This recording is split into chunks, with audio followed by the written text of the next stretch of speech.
If you have an interest in financial literacy, that includes learning about the world of non-fungible tokens or NFTs. Now, there's going to be polarized response to this. Some people are highly interested in learning about NFTs. Others are quick to disregard it. But if financial literacy is the objective, then learning the foundational elements of NFTs is imperative. Today, Harvard Business School professor Scott Duke Commoners, along with Web3 expert Steve Kaczynski, join us to explain at a deep fundamental level what exactly NFTs are. Welcome to the Afford Anything podcast. You can afford anything, but not everything. Every choice carries a trade-off, and this show is about optimizing money, time, focus, attention, and all other limited resources. I'm your host, Paula Pant. I trained in economic reporting at Columbia University, and I help you focus on what matters. Today, as I mentioned, Harvard Business School professor Scott Duke Commoners joins us for a no-frills, no BS explanation of the world of Web3 and NFTs. Now, learning about NFTs enhances financial literacy by virtue of introducing concepts such as blockchain technology, decentralized finance or DeFi, and digital assets. Understanding these concepts is central to understanding how to navigate both finance and technology. NFTs can, of course, be highly speculative and volatile, but they do pose a potential for diversification and profit if that is something that you choose to allocate a portion of your portfolio into. And there are many good reasons why you may or may not want to do that, but learning about NFTs and blockchain technology and Web3 arms you with a solid bedrock of information from which you can make an informed, thoughtful decision. This is an emerging asset class with significant risk, and it is also a topic that has significant cultural and economic impact, including its impact on the way in which people invest in art. So if you would like to understand this intersection between finance, technology, and culture, as well as to enhance your financial literacy, you will enjoy today's episode with Harvard business professor Scott Duke Commoners and Web3 expert Steve Kaczynski. Hi, Steve. Hi, Scott. How's it going, Paula? Hi. Hi. Thank you for joining us.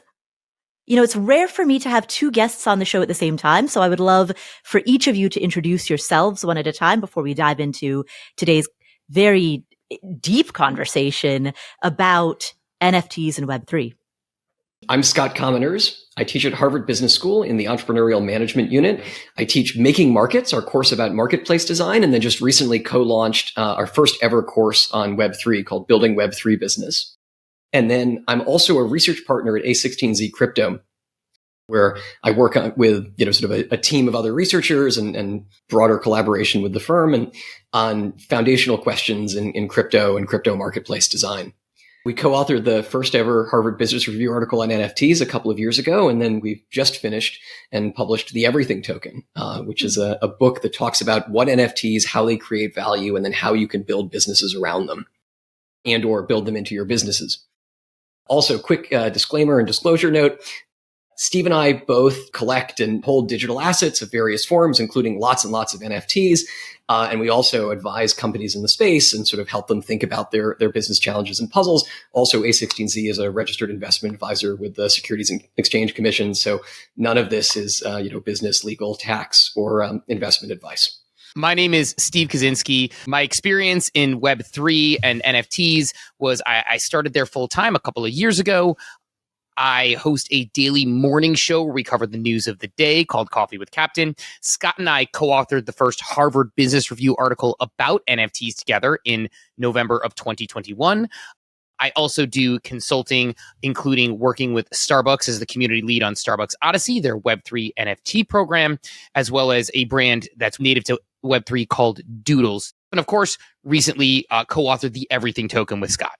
Speaking of foundational questions, the most foundational question, what is an NFT?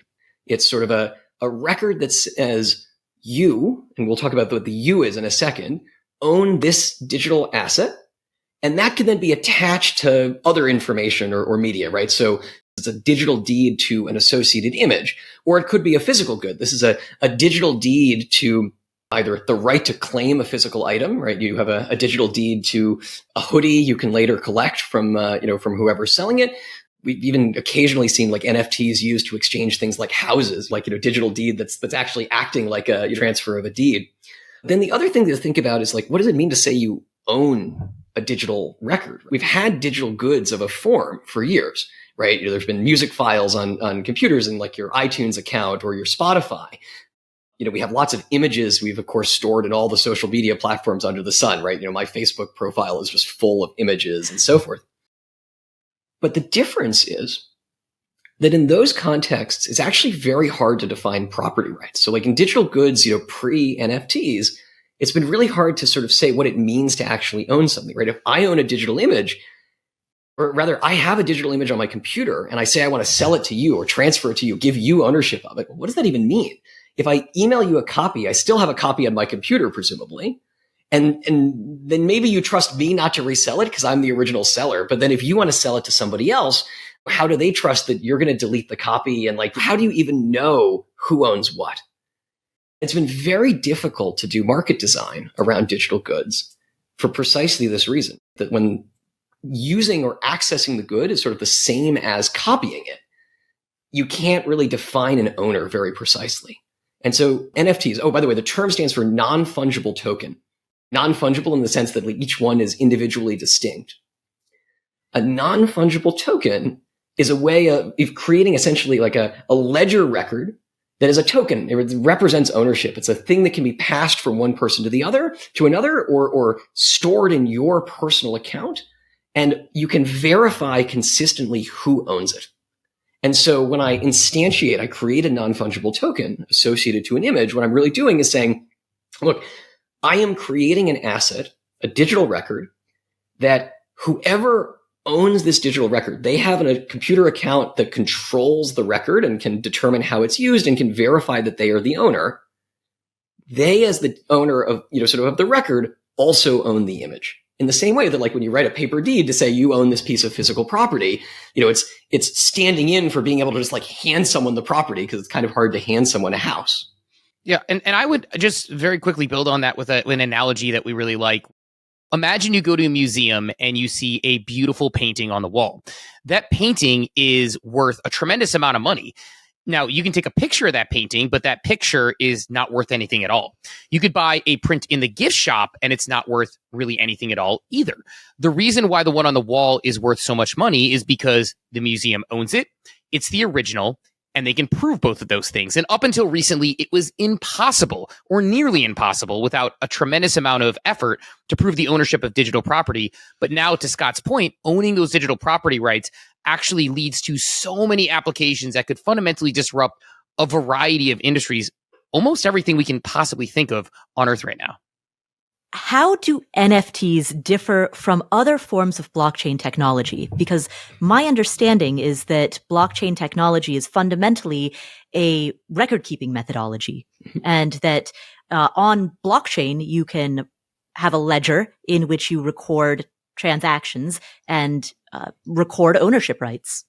I'm not sure we would say they differ. They're actually an application of this ledger technology. So a blockchain is a large digital and decentralized, typically ledger. Mm-hmm. So it's a system of record keeping that keeps track of who owns what in digital space, exactly the same way you might maintain like a bank ledger or something of the sort. Mm-hmm. Except modern blockchains are often very generalizable. You can do more with them, like store software and like execute the software as part of the ledger. And NFTs are one particular category of record. Two very common record types are fungible tokens and non-fungible tokens. Fungible tokens, most cryptocurrencies are of this format. Any two units are sort of exchangeable and interchangeable. Non-fungible tokens, you sort of instantiate an individual record for each type of ownership or item or instance of ownership you want to track.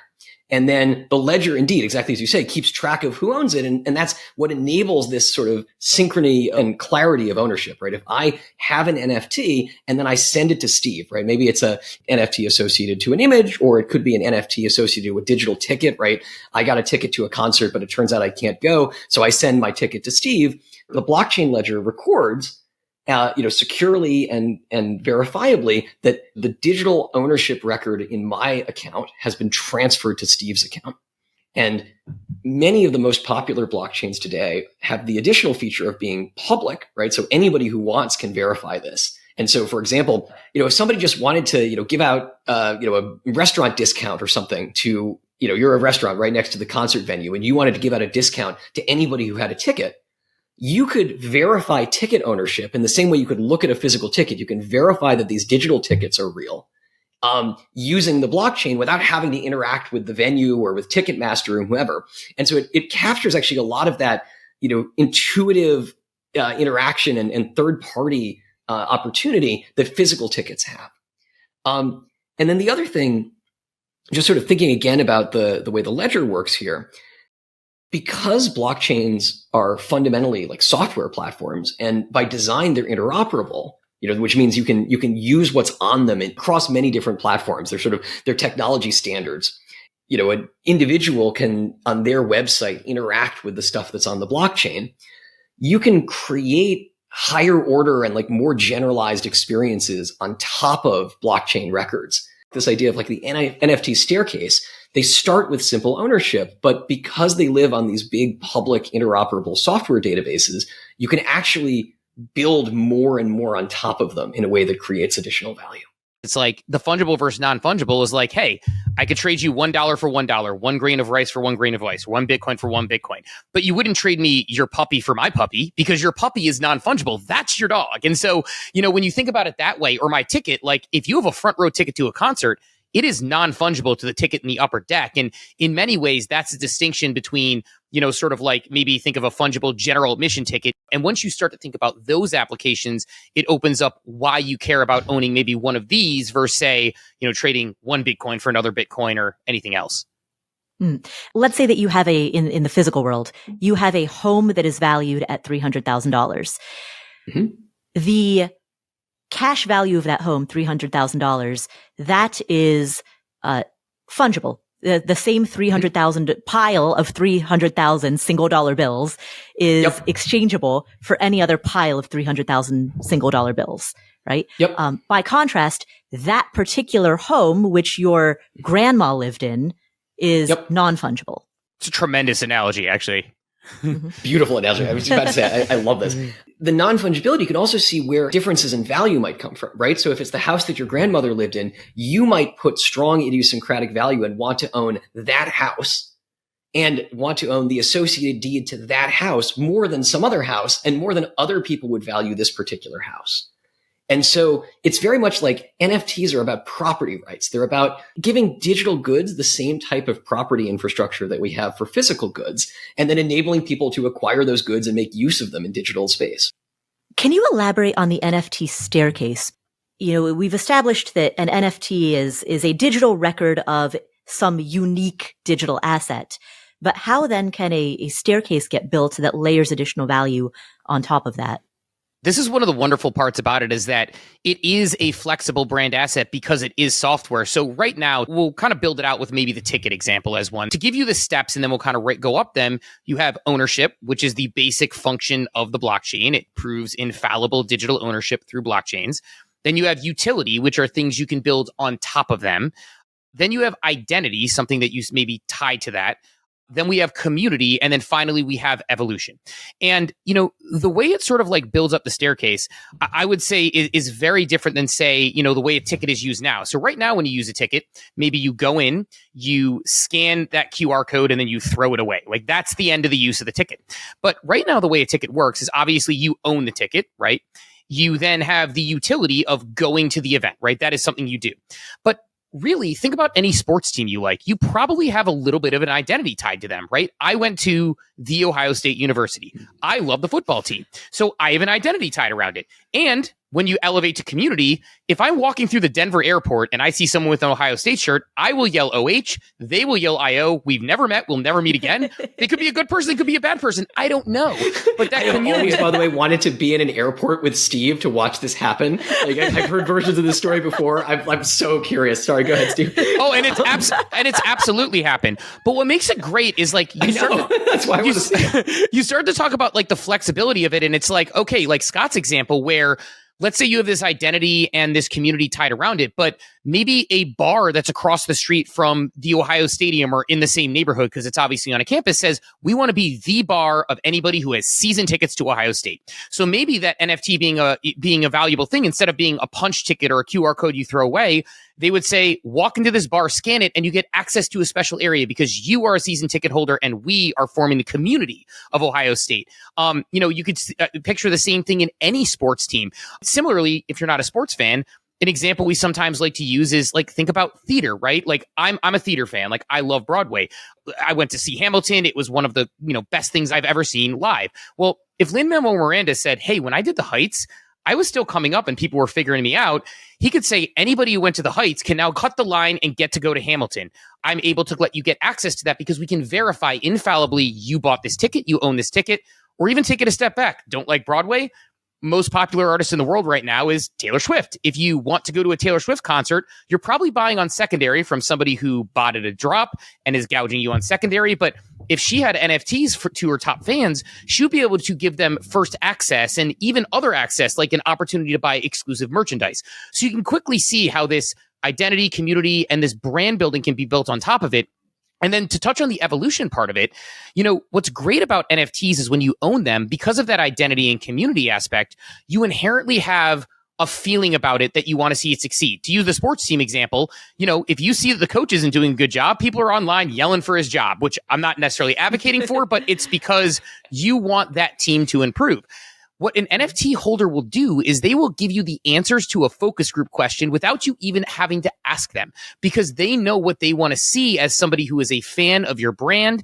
And so you can see where a brand, traditional brand like a Starbucks or a Nike or a sports team or anybody could build around NFTs and this digital ownership to say, all Jeep owners can get together in some way because they love their Jeeps and find a way to kind of build utility around it. And, the examples go on, but that small thing of digital ownership and digital property rights can extend, because what it does is it lets you find your tribe everywhere. And just to put like one last point on it, I mean, I see it in like, say, the Starbucks Odyssey community where, there are people from California who are friends with people from Chicago who never would have met if they weren't in that server together. And in fact, Scott and I met because we held a mutual token to a community that we liked. We have never met in person, and yet we wrote a book together. So I think those are examples of like... To this day, you have still never met in person? We have never met in person.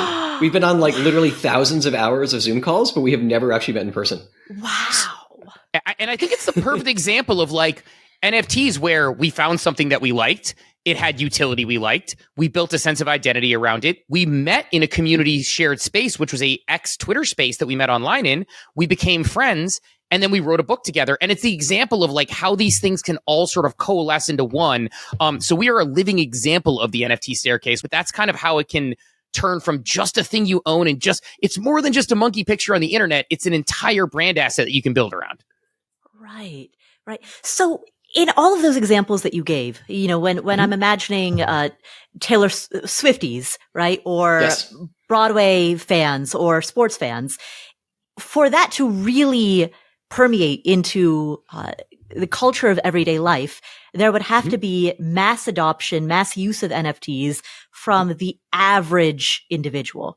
Why has that not happened yet? What are the barriers? Because question. Right now, NFTs and this entire world of blockchain and cryptocurrencies seems to be something that is relegated to one very niche corner of the internet, where it's a little bit like rock climbing. The people who are into it are obsessed with it, and then everybody else has like no relationship to it whatsoever. I'll let Scott answer, but I love your analogies, by the way. Your analogies are phenomenal. Your analogies are so on point. And as someone who, has for many different phases of my life been a completely obsessive rock climber.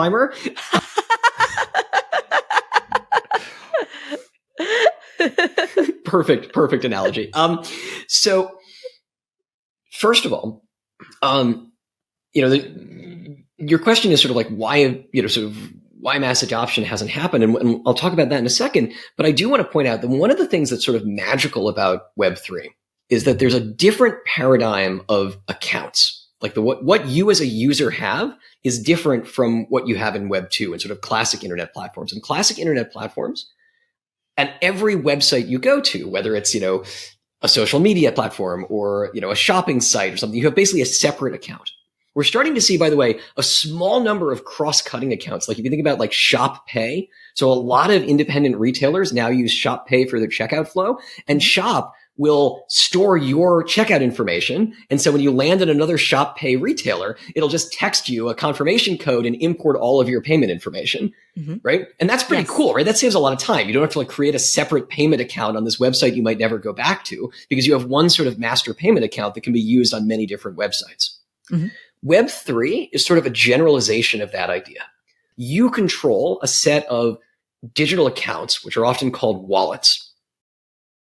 And instead of creating a new account for each website you log into, you take this, your wallet, your digital account, and connect it to each website, and it loads information from there. And so one thing that's very special about it is it means once you acquire your first NF ticket or something like this, right? If you're attending a concert for which the tickets happen to be NFTs, you set up one of these accounts, you set up a wallet, and now at least in principle, you have an account that can be used throughout other Web3 applications later.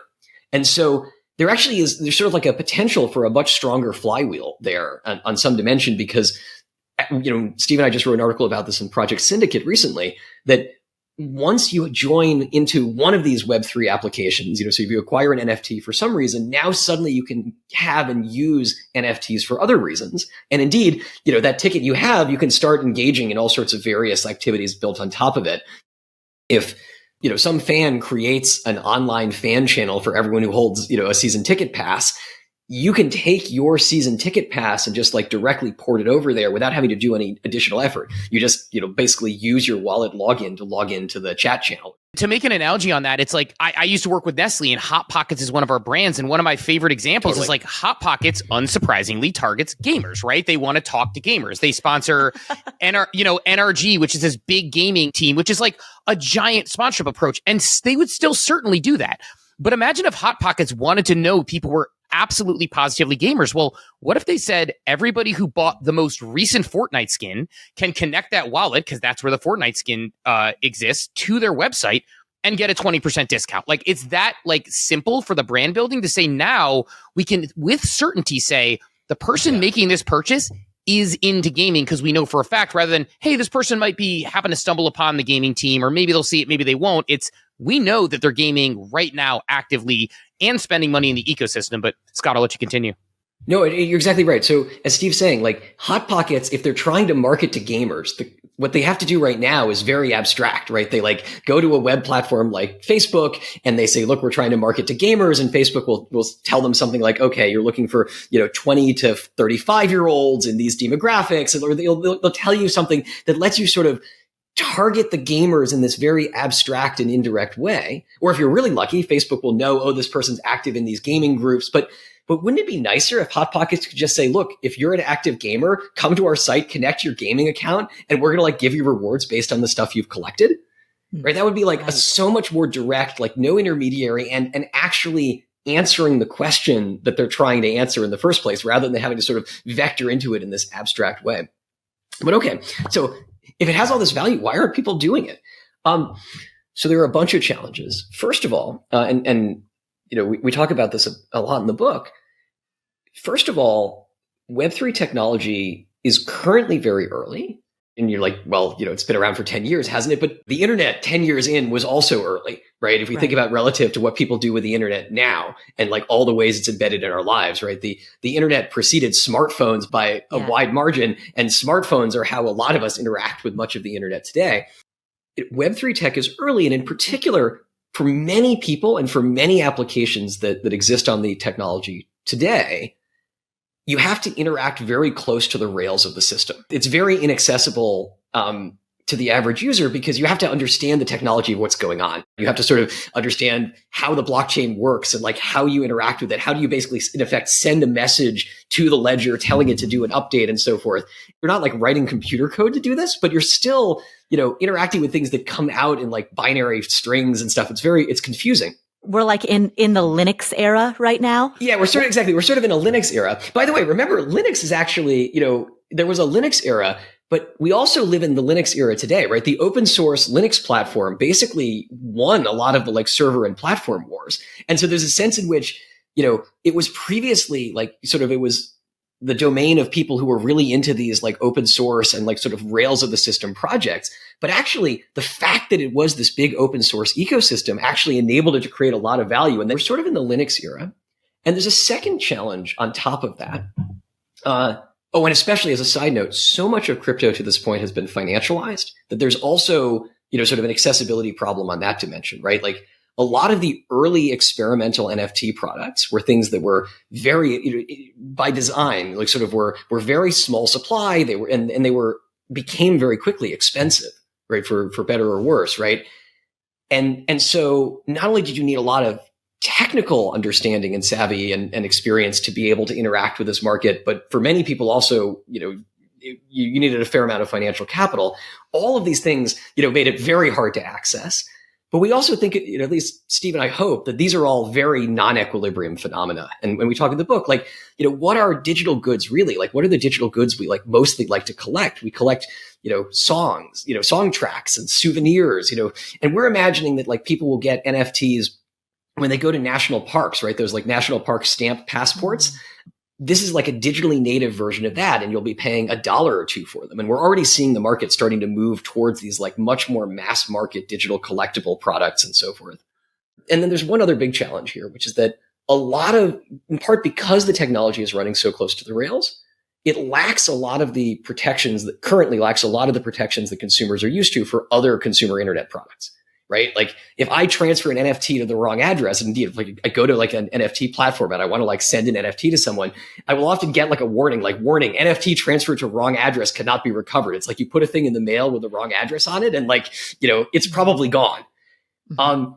Those sorts of things are totally, account recovery is hard. These are things that we're not used to at all from the consumer internet, right? If you lose access to even a very secure account, there's some mechanism at the end of the day, there's like a human somewhere who can like help you solve it. Typically, the accounts people use to interact with blockchains, by and large, do not yet have those sorts of consumer protections built in. But all of that is changing. Like there are like new layers being built on top that abstract away a lot of the technological rails and implement a lot of those consumer protections. I think even the Linux era, as you said, that was a great way of explaining it to the point of totally. like when I think about like, again, as someone who's 40 years old, I remember, I saw a Nate Bargatze, a comedian I love, made a joke where he was like, when I was a kid, someone's like, do you have a computer in your home? He's like, what are you, a zillionaire? Because there are these like, tech and cost barriers to do it. And it's like when I was building websites in, 95, 96, 97, like as a middle schooler, if I had a line of code off, the whole web page turned into code. If my sister got a phone call, it kicked me offline because everything was through the internet. And I think a lot of times, like we have short memories to think about in the 90s, like the idea of like banking online, you would never do that. Now I never bank offline. When you look about cell phones, like, 20 years ago, the iPhone didn't exist. Now this morning, I ran an entire radio show off my phone. One of our favorite anecdotes we see is like David Letterman giving Bill Gates a hard time. He's explaining the internet. And David Letterman says, he says, well, you can listen to your baseball game on the internet, Dave. You're a baseball fan. And he says, have you heard of a radio? And he goes, yeah, but you can listen to it anytime. And he says, have you heard of a tape recorder? And the concept of a tape recorder and a radio replacing the internet is wild. But I think this is how these sort of technologies tend to evolve. And I think sooner than we think, we'll see this thing sort of move forward. So it's just early. I mean, there was time when the cost and tech barrier of the internet was way too high. And now it's, at the palm of our hands in a 6-inch screen. There's something we'll drop in the show notes, but there's a image that I have of a print newspaper article that was written right around the year 2000 that the headline said, "Internet may just be a passing fad." So you can find that about video games too, right. By the way. People said video games were a passing fad. Streaming wasn't going to be a thing, right? Until it was.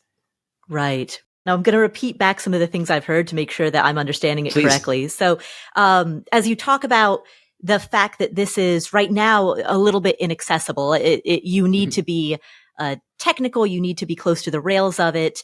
What that reminds me of is before blogging became what it is today, or really, the heyday of blogging was probably 2008, 2010, right?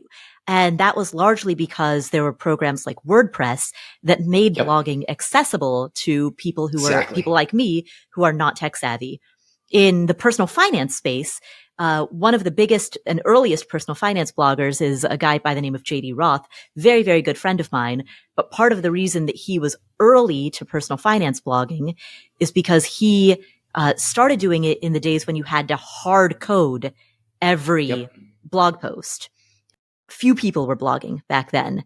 Is that essentially what's going on right now, where we're in the days when you had to hard code a blog post? That's a great analogy. Again, it's like You're like really incredible at these. Yeah, Thank you. yeah, it's like you do it for a living. Yeah, it's exactly how it is, right? It's like hard coding and doing the blogging. By the way, JD sounds like my people. Then, hard coding and the blogging is there versus like now. The three of us could go get a Squarespace and spin up a website tonight, right? And that, that out of the box software and those out of the box picks and shovels are going to be so huge for moving things forward when you can tell a small business, take this software, use it, and now it's accessible to you to build an entire loyalty, NFT program to help level up your business versus right now, some of the bigger brands, the Nikes, the Starbucks, the, et cetera, are really kind of looking into, you see Disney legging in a little bit because they're able to do it right now. Right. So basically we're waiting for more plug and play that non-technically savvy people can intuitively use. And that stuff's being deployed like in real time right now. The first really intuitive no code platforms for launching various NFT assets that I was sort of exposed to came out in the period we were working on this book. And suddenly now people were able to deploy NFTs without writing code, but there's still a need to understand that these platforms, even just the decisions they have you make as you're launching your NFT collection, you still have to understand a lot about what's going on under the hood in order to make those sorts of decisions.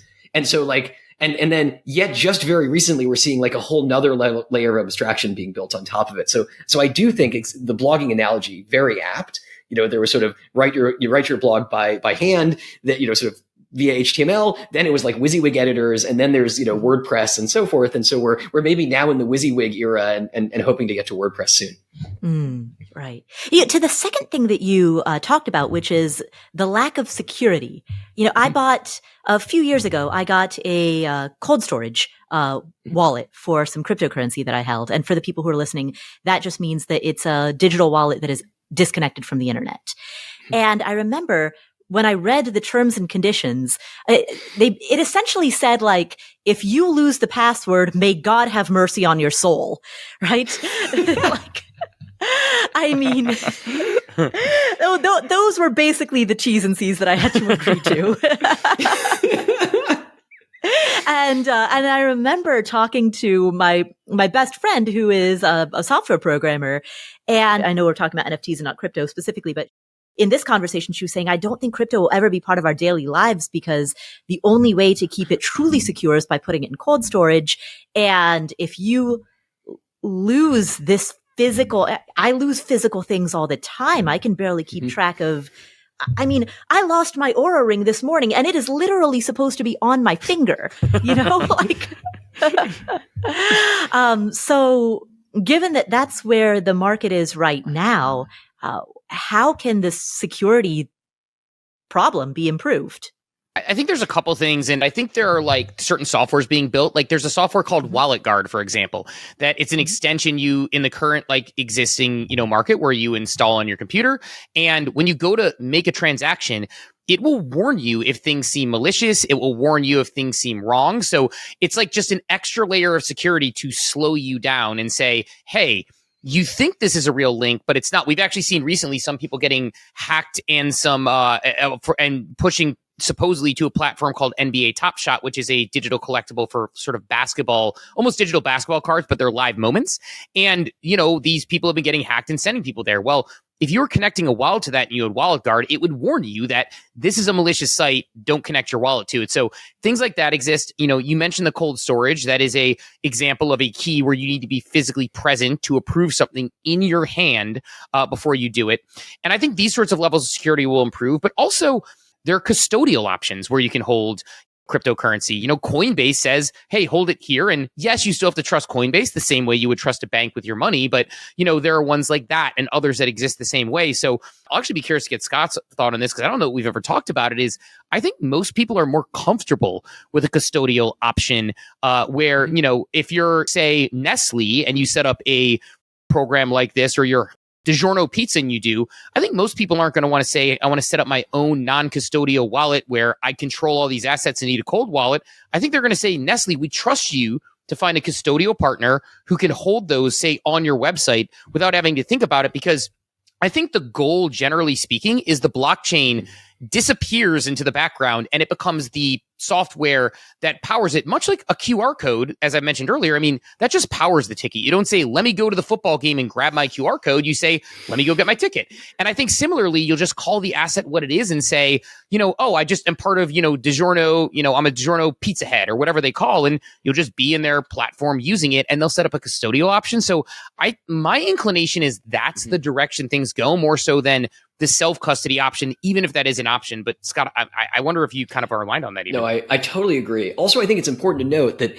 on the evolution path we're imagining and for NFTs, the need for self-custody goes down for two reasons. One is you're using these assets sort of like in the ordinary course of business. And again, you're using them as tickets to events. You're using them as sort of coupons. You're using them as digital wearables in like metaverse games and things like that.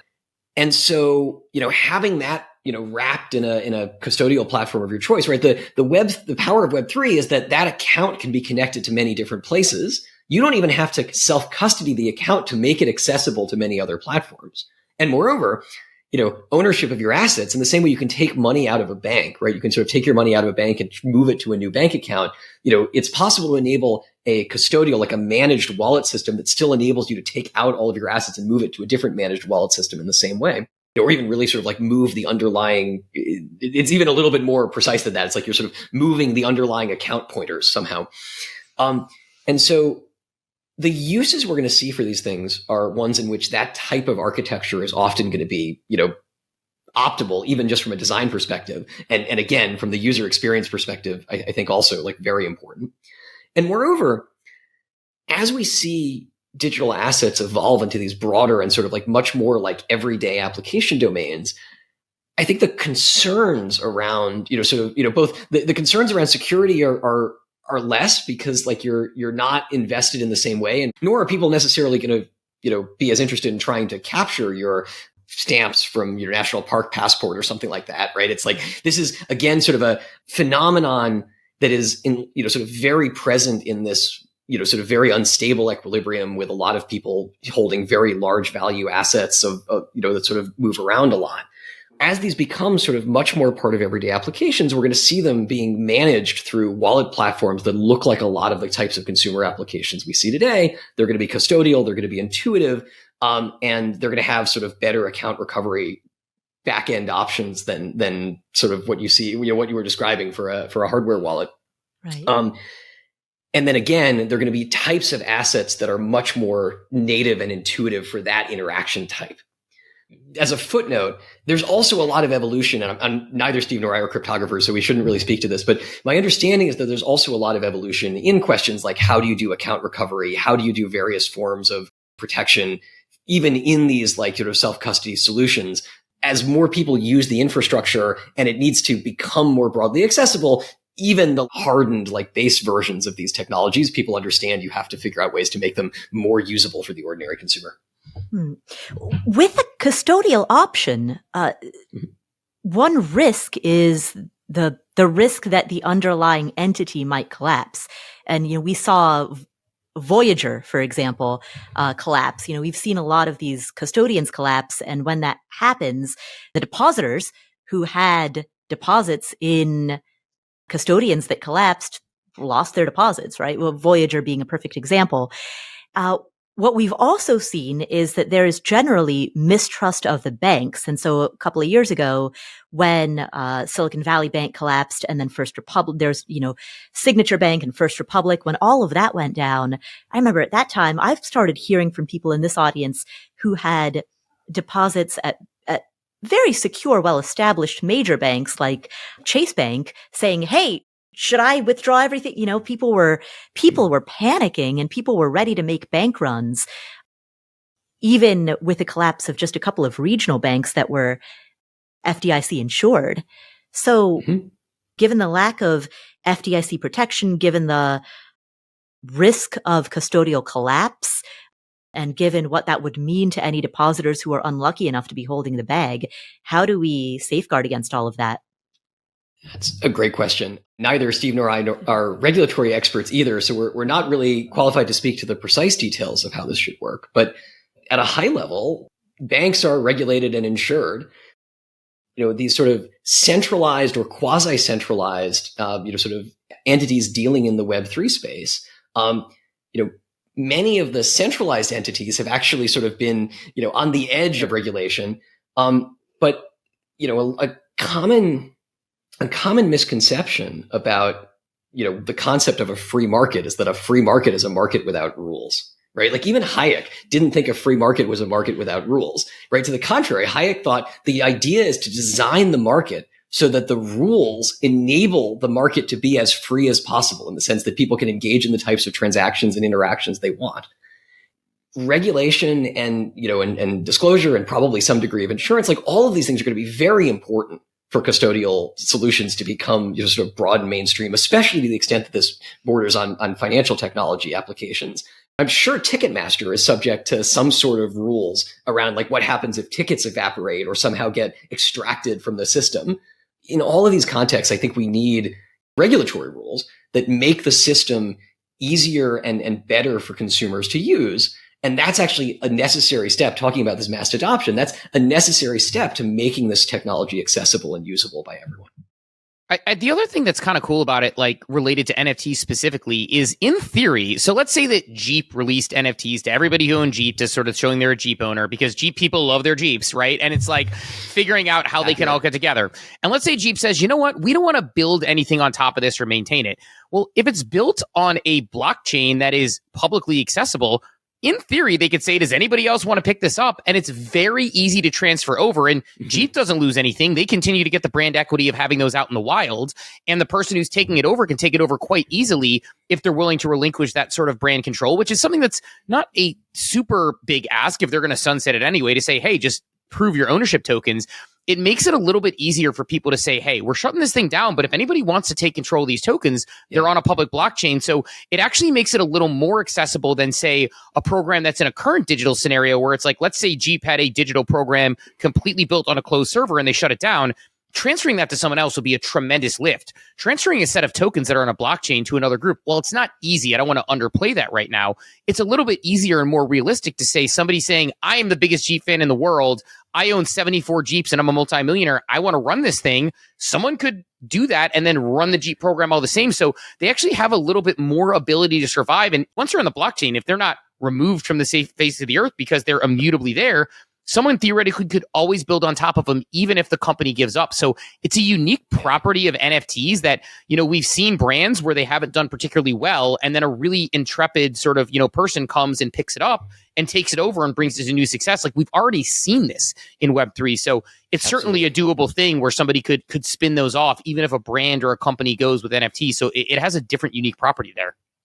Yes. Let me jump in for one more second, if you don't mind. So Steve raises a really important point, which is that these digital assets have a form of persistence that exists. And this is separate from the, like, what happens if, your custodial solution, like Voyager, is like fundamentally mismanaging or misrepresenting what they're doing with the digital assets, but just the digital assets themselves, right? Like in Web 2 incarnations of digital goods, right? If you have a book on Kindle or, sort of a song on iTunes, that asset lives inside the platform. And if for some reason the platform goes down, right? Like, iTunes like pushes an update that bricks the system for a day, like now you can't listen to your music. Or if Apple, sort of, God forbid, should fold, then, everything you've stored in that platform, sort of no longer exists, right? You're sort of, it's a bunch of records in a database that just sort of goes down, that doesn't exist anymore.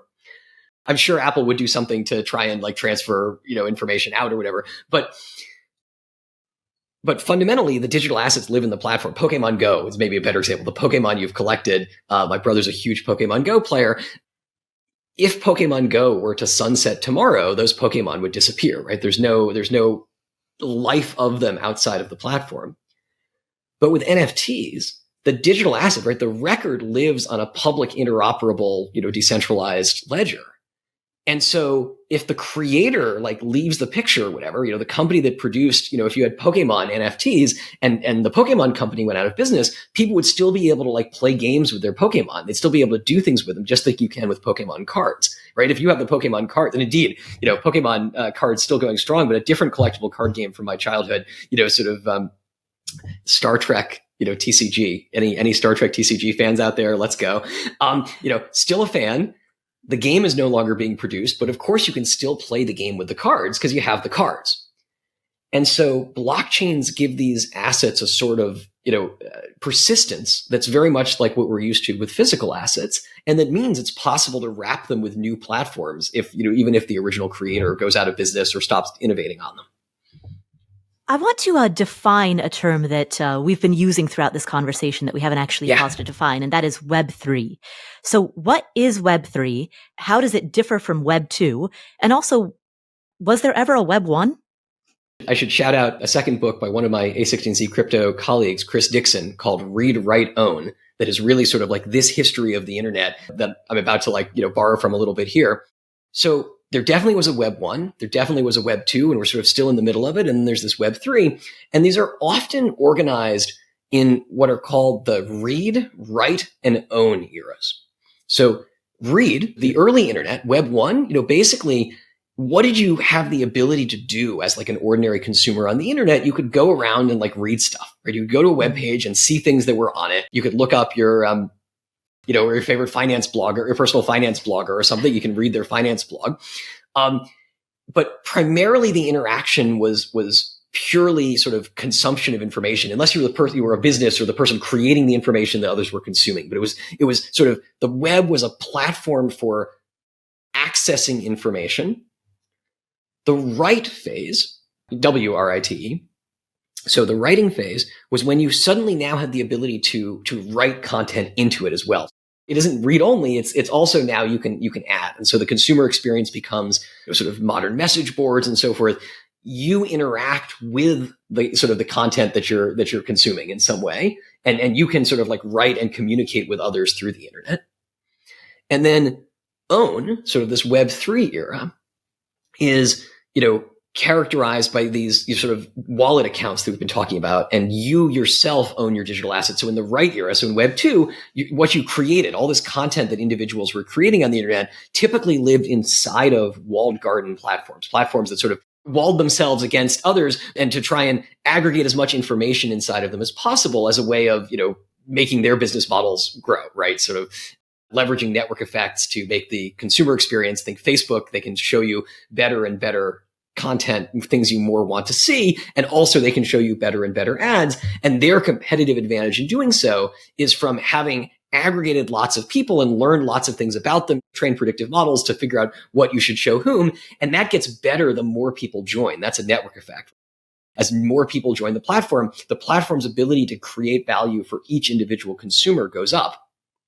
But the competitive advantage comes from locking in all of those users and locking in all of that information and sort of growing their platforms relative to their competitors so that their network effects are stronger and they can sort of always continue to provide the best version of these services. My former student and frequent co-author, Jad Esber, who's now a Web3 founder, founded a company called Kudos Labs, uses this metaphor that in Web 2, it's like you rent an apartment, right? You sort of create an account on Facebook or on Twitter or something. You've rented an apartment. You put a bunch of posters on the wall. You form memories too, right? Those are your like likes and sort of all of the sort of content that people and reputation you've built up there. You form your memories. You put up your posters, and then if you want to like move to another platform, you have to leave all that stuff behind. You leave your posters, all your memories like drop out of your head. You can't take your anything you've built in a platform with you. Whereas in Web3, you own all of that. When you post something, that post lives in a digital account that you control. And when someone says, I like it, that interaction sort of also sort of lives in a interoperable, transferable account. Now you can move from platform to platform, taking all your posters with you. And so that's the sort of the transformations from a world of walled garden platforms with individual accounts on each platform and locked in users, right? The more you've embedded yourself in a platform, the harder it is to leave. In Web3, the hope at least is that you get to much more competitive environments across these platforms because the users can, vote with their feet. They can just take all of their content and move it to a platform that offers better terms. And we've seen that happen in many different contexts in Web3 already. Yeah, but Steve, you have a great metaphor for this, so let me hand it to you. No, I always kind of looked at it like this, right? It's like the read, write, own goes kind of as follows. In Web 1, you were the consumer, right? You could buy things, you could kind of read, you were the consumer. In Web 2, like, let's not mince words, you're the product, right? They're using your information, they're selling your data, that's what you are. In Web 3, you are part of the brand, and it's a huge distinction that allows people to be participatory and create aligned incentive structures, because let's face it, like, if you are enjoying that and the brand's building on top of it, you're going to continue to interact with it more because of that level of ownership, identity, and community you build around it. So it's, from going from being the consumer to the product to the brand is a massive step forward. And to Scott's point, I can't recommend Read, Write, Own Enough by Chris Dixon to people because it really sort of lays that out in a very thoughtful way. Yeah. Are there any ideas on what might come next? Can we predict what Web 4 might be, or is it too early? What comes after own? To infinity and beyond. Maybe we skip straight. Maybe it's like Windows and we skip to like, Web 10 or something. I think what's really an interesting concept to me that I'm hearing more and more from Web3 native brands, and I think this is going to have like an evolution to it, is the concept of participatory brand-based storytelling that's always on. Meaning, like, if you own an asset, a persistent asset in an ecosystem, like let's say you own a character in a universe, you can build a story around it. I was talking to someone from a company called Truth Labs this morning. This person, Process Gray, who's created an incredible, ecosystem. And the idea of like somebody being able to have an asset in the ecosystem, build a story, and then be inserted into it, to me, that actually goes even beyond the ownership category. Even though it's part of Web3 and something that I think I see as evolving, I could see that becoming a new category where you imagine being somebody who was deployed a character that becomes a character in the Marvel universe because you build a story around it, you create a character around it, whatever that is. To me, I don't know what that's called or if that's an entirely new category, but it's a different way that you're going to be able to interact with ownership that I think, to me, seems like at least a half step above what we see with Web3 in its current form. And so that would probably be my thought, is like you can become the Jeep person who then becomes like a spokesperson or representative from Jeep like never before. And so I think maybe there's something to be said about that. I don't know how to put my finger on it because it's hard. I think that participation with a brand is something that we see coming from Web3, but becoming a next iteration of how you interact with them, possibly would be the next iteration of the internet. Yeah, I like that a lot. We might call it like read, write, own, immerse, right? That somehow, your digital and physical experiences, your ability to interact with your favorite brands, teams, whatever, the ownership technology of Web3 evolves and transforms that, right? It puts you into sort of bi-directional communication with your favorite brand, right? Like, and incidentally, on the brand side, it gives them the ability to have a longer and more extended interaction with the customer. One of the things we did with some copies of the book is we put these chips in them that have an attached NFT. So when you tap the chip in the book, it gives you an NFT that's attached specifically to your special copy of the book. So they were different themes. We did them with various NFT communities. We did some for friends. But like this idea that now we have a digital imprint of people who have read the book, and they can interact with us and we can interact with them, and other people, if they want, can innovate it around. If someone else were launching a book on Web 4, maybe they would look to these people as potential early readers and commenters. That I think is very novel, and it lets the brand continue the interaction with the customer past the point of sale, which has always been, something that was potentially high value for both the customer and the brand. But as Steve says, it also unlocks this possibility of immersive interaction, right? That you can actually have a character in a story universe, or you can actually be a part of the design of future products and so forth. And maybe, as once we all have our VR glasses on or something of the sort, like that will be like a truly immersive experience in the sense that when you're thinking things about a brand, like you can sort of experience and add those into the brand, or sort of submit them directly. Sorry, we're in like really scary tech space, where we're ending this podcast with discussion about VR and brain reading and whatever. It's totally cyberpunk. But Scott, realistically, we're talking about tickets to shows. But but what makes Web 1, Web 2, and Web 3 unique is that they are general purpose and they're widespread technologies. Yeah. And I think Immerse, just to give one more quick example of that, maybe you're not a storyteller, but maybe you're somebody who really likes Nike and you wear their clothes. And I'm giving an example. Nike's not saying this, but looking at any clothing brand, in theory, they could chip that and say, hey, you are a billboard to the world for us. So if you attend a concert in our clothes, we could give you some sort of credit or loyalty against it. So you're immersed in the brand in the sense that they could reward back to you for showing up to a show because there's a chip. They know there were 60,000 people there, right? It's an immersive example where maybe you're not telling stories, but maybe you're immersed as a, people underestimate being a billboard to the world for every brand and everything they wear, both online and offline. And there is potentially an immersion there that happens that isn't necessarily tied to storytelling, but yeah, I like the idea of rewrite, own, immerse as potentially the next one, because there can be built, and it makes sense because each iteration of the internet is built on the last. And I think that this one would be built on top of that in that way. That makes a lot of sense as well, especially as AR becomes more and more developed and more integrated with our lives. I mean, the Apple Vision Pro has already taken off in a way that Google glasses from a few years ago never did. I still have my Google Glass. And so yeah, it's clear even that the Apple Vision Pro is just version 1 of, what, the gap between version 1 and version 10 is going to be worlds apart. So, we're coming to the end of our time. Are there any final takeaways that you would like to impart on this audience? I mean, on my end, I just appreciate your line of questioning and your, sort of grasp of the concepts in a very understandable way. You very largely do our job as well or better than we do. So we appreciate all the analogies you kind of put in throughout and your line of questioning. So, I appreciate anybody going out and grabbing the book. And if you're on a social media platform, my big ask is if you grab the Everything Token, please tag us so we can thank you personally. We have had thousands of people tag us online and we are thanking every single one of them because it means the world to us, because our goal is just to spread these ideas. And, whether you are somebody who is super tech savvy or you're just somebody who wants to learn and understand it, it's if you listen to Audible, I think it's a 5.5 hour listen on regular speed. So fairly short, easy listen if you're looking to understand it. And we really just want to move this technology forward so that, we can enhance the lives of brands and consumers by getting it in the right hands and the right ideas. So appreciate you having us and hope that, more people will check it out. Let me say a second thank you.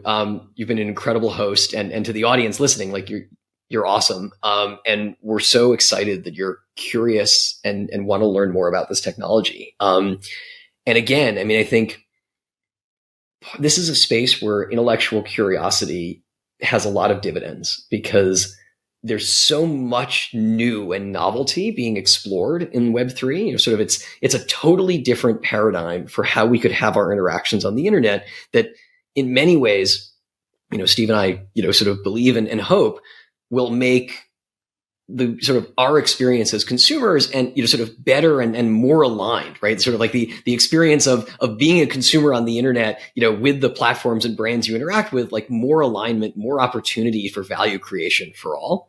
And so, we'd love to hear from you. We'd love your thoughts. Please push us on our ideas, right? It's great to hear from people oh my gosh, we loved your book. every single part of that was perfect. Absolutely wonderful. But it's in many ways even better to have people come and challenge and say okay, this thing on page 12, I don't really get it. Let's talk about it, because that's how we keep learning too, right? My privilege as a teacher, right? I get every year all these students who, push me on really hard ideas, right? And that's how we sort of level up and sort of build forward to, Web3 and 3.1 and 5 and whatever else is next. So thank you so much. Thank you for having us. Thank you for tuning in, and QED.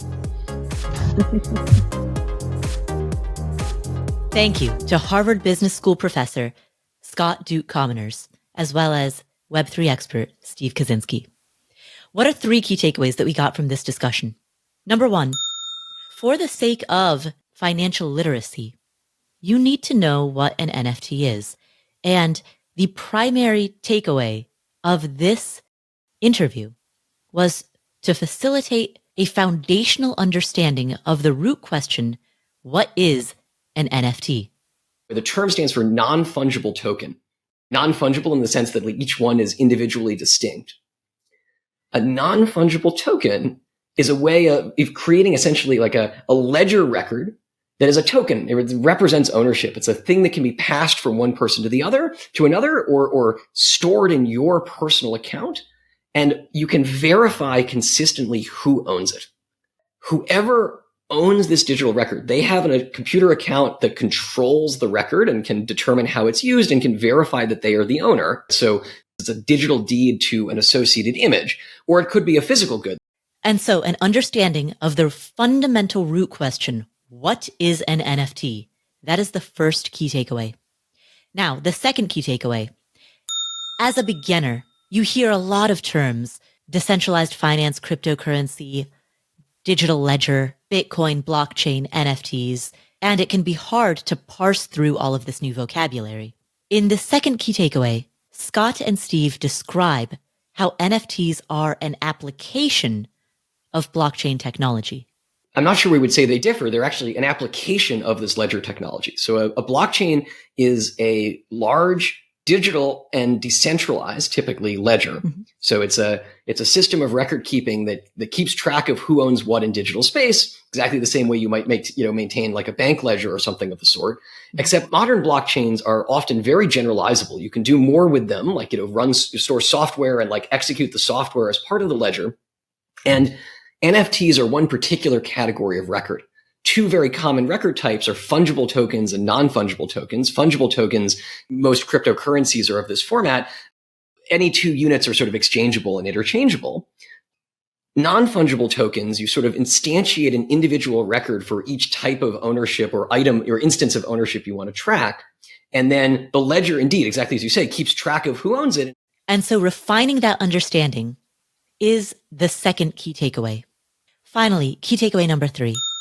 In this final key takeaway, we discuss aspects of cryptocurrency security that are geared around making this investment more secure. There are like certain softwares being built. Like there's a software called Wallet Guard, for example, that it's an extension in the current like existing, market where you install on your computer. And when you go to make a transaction, it will warn you if things seem malicious. It will warn you if things seem wrong. These sorts of levels of security will improve, but also there are custodial options where you can hold cryptocurrency. Coinbase says, hey, hold it here. And yes, you still have to trust Coinbase the same way you would trust a bank with your money. But, there are ones like that and others that exist the same way. So I think most people are more comfortable with a custodial option where, if you're, say, Nestle and you set up a program like this, or you're DiGiorno Pizza and you do, I think most people aren't going to want to say, I want to set up my own non-custodial wallet where I control all these assets and need a cold wallet. I think they're going to say, Nestle, we trust you to find a custodial partner who can hold those, say, on your website. Those are 3 key takeaways from our conversation with Harvard Business School professor Scott Duke Commoners and Web3 expert Steve Kaczynski. Thank you for tuning into the Afford Anything podcast. If you enjoyed today's episode, share it with a friend or a family member. That is the single most important thing that you can do to spread financial literacy. If you'd like to discuss this episode with members of our community, you can go to affordanything.com/community. You can find me on Instagram @PaulaPant or on Twitter @affordanything. To subscribe to our show notes, please go to affordanything.com/show notes. We offer a course on rental property investing. It will become available for enrollment at the end of May 2024. If you'd like more information, please make sure that you are subscribed to our show notes. That's at affordanything.com/show notes. Please make sure that you are following this podcast in your favorite podcast playing app. Open up Apple Podcasts, open up Spotify. In fact, I recommend opening up both and following us on both platforms. While you're there, please leave us a rating and a review. I hope that you've enjoyed today's episode, and I will meet you in the next episode. See you there.